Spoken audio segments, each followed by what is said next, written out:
It's been a while, so let me welcome you back to this bookish podcast. I'm your host, the Calcutta Bibliophile, and this time I'm rebooting this podcast with the intention to share more bookish thoughts. The focus is to be more on intentional reading, consciously thinking about the books I read, and maybe not so much about reviewing books. Now, I will still be ranting about books, but this is to be more about the behind the scenes and sitting with the feels of the books instead of just analyzing the plots and finding the Easter eggs. Detailed book reviews will still be on the blog. I'm hoping this will actually help me pick my next reads more consciously as well. So, a little bit of a life update. If you have been around on my threads, you already know that I was having a great reading year. But then employment got in the way, and my monthly reading has taken a nosedive. I have dropped from 10 books a month to 5 books in May. Now, this drop is still a lot for a lot of readers, but I find reading a lot to be a marker for me. It kind of shows me that I have used my time for something I enjoy doing. It just shows me that I made time for myself this month, which is why reading a lot or a certain number of books every month is important for me. And I'm not gonna lie, work has not been as gratifying as I thought it would initially be. And I don't want to leave just yet, so I'm trying my best to stave off a burnout. And obviously, I'm trying to do that by turning to my one and only solace, reading. Well, reading and yapping about books, and hoping to find a community here that understands this nearing burnout, but then turning to books to get that escape, but not really. Like a recharge sort of a thing. I really do hope that, this kind of makes sense to people. And also that I'm not overreacting. Now, if reading more and talking about books does recharge me, which it usually does, then that is only a plus point.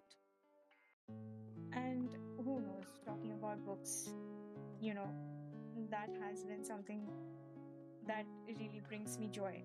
So maybe that will seep into the work aspect of my life as well. Fingers crossed. So this situation kind of explains my recent picks in terms of reading.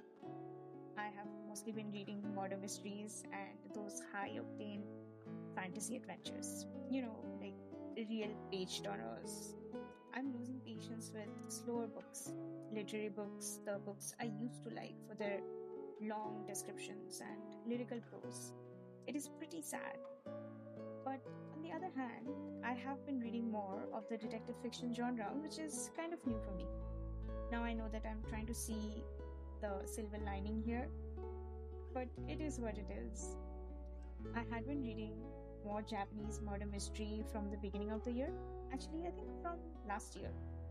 I have expanded to reading fantasy fiction with murder mystery in it, with Robert Jackson Bennett's works, and I'm continuing on that with the latest book on the Leviathan series, and following along on Anna and Din's detective adventures again.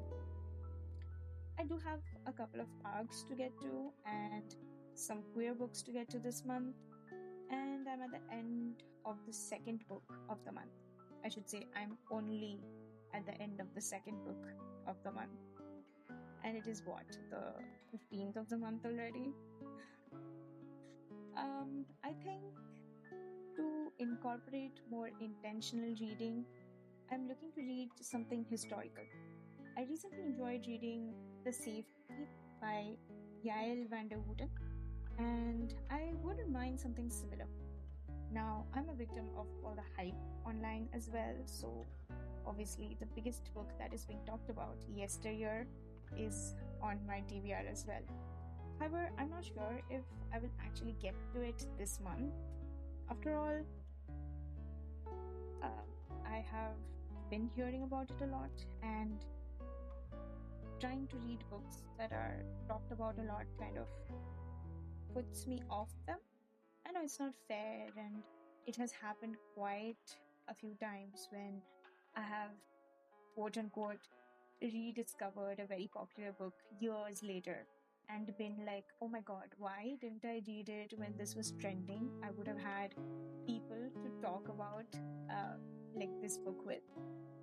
And now, when I'm just telling people, oh my god, have you read this book? This is amazing. They're like, oh my god, yeah, why did it take you so long to get to it?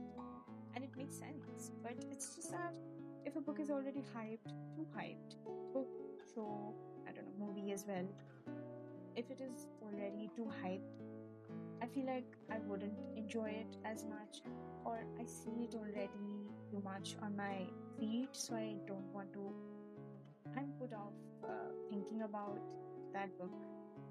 So that is where we are at the moment.